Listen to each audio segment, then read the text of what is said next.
जेव्हा गरीबाचं पोरग स्वतःच्या जीवावर वरती जातं, फिल्म स्टार बनतं, तेव्हा आपल्याच लोकांच्या पोटामध्ये दुखायला लागतं, आपलेच लोक त्याच्यावरती जळायला लागतात. तर ही खरी कहाणी आहे. आपले मराठी माणसं आपल्या मराठी माणसाला सपोर्ट करत नाहीत. त्याच्यामुळं सूरज चव्हाण वरती गेल्याच्या नंतर मी बऱ्याच ठिकाणी बघितलं की बऱ्याच लोकांच्या पोटामध्ये दुखायला लागलेलं आहे की या पोराला आपण विनाकारण मोठं करतोय, या पोराला मोठं करून काय फायदा नाही.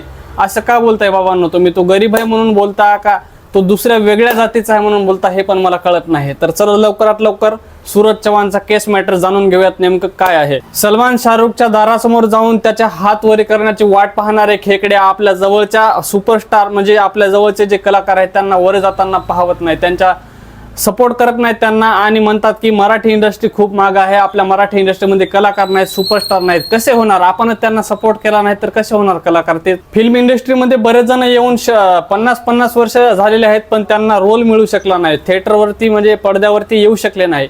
बऱ्याच लोकांना वाटत असेल की हा मागून आला, रिलीज टाकून वर आला आणि डायरेक्ट पडद्यावरती दिसला. त्याच्यामुळे बऱ्याच लोकांना असं वाटतंय की हा इतक्या समोर कसा जाऊ शकतो. सगळे विचारात पडलेले आहेत, तोंडात बोट घालून बसलेले आहेत.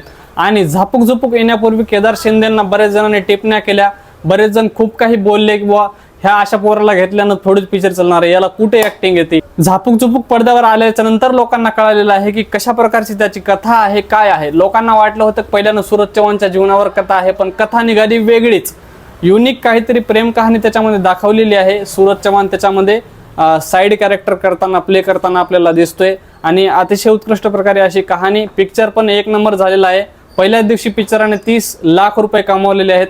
त्याच्यामुळं झापूक झुपूक तुम्ही जाऊन बघणं गरजेचं आहे. आणि सूरज चव्हाणला ऍक्टिंग येणार नाही म्हणणारे लोक आता थिएटरमध्ये जाऊन पिक्चर बघत आहेत, तोंडामध्ये बोट घालून बसत आहेत, म्हणत आहेत बॉय ऍक्टिंग एक नंबर झालेली आहे. विचार करू शकता, मराठी पिक्चर आल्याच्या नंतर ज्या ठिकाणी पिक्चरच्या शोला जागा मिळत नाही ते शो कॅन्सल करून टाकावं लागते, त्या जागी सूरज चव्हाणच्या या नावामुळं लोक थिएटरमध्ये जाऊन त्याचे ज्या वेळेला जे म्हणत होते की इरडे चाळे काय करते, तेच इरडे चाळे पाहण्यासाठी लोक थिएटरमध्ये जाऊन पैसे खर्च करून तो पिक्चर पाहत आहेत, एन्जॉय करत आहेत.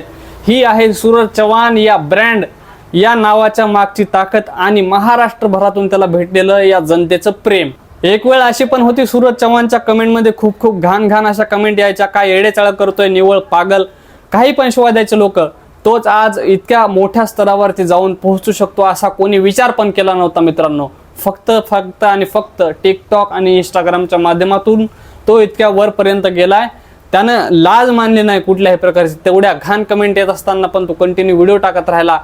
आपल्या जे नवीन व्हिडिओ क्रिएटर आहेत त्यांनी त्याच्याकडून आदर्श घेण्यासारखं काही आहे की लोकांनी किती जरी नावं ठेवले, काही जरी बोलले तरी कंटिन्यू आपलं सातत्य ठेवणं गरजेचं आहे, काम करत राहणं गरजेचं आहे. कारण त्या दिवशी जर तो हार मानून थांबला असता, व्हिडिओ टाकणं बंद करून टाकले असते, तर आज आपल्या समोर हा एक फिल्म स्टार म्हणून लोकांना, तुम्हाला आणि आम्हाला पाहायला मिळाला नसता सूरज चव्हाण. त्याच्यामुळं आता व्हिडिओ बनवणाऱ्यांनीही सूरज चव्हाण कडून ही गोष्ट लक्षात घेतली पाहिजे की लोक काही जरी म्हटले तरी आपण आपलं काम करत राहायचं आहे, व्हिडिओ बनवत राहायचं आहे.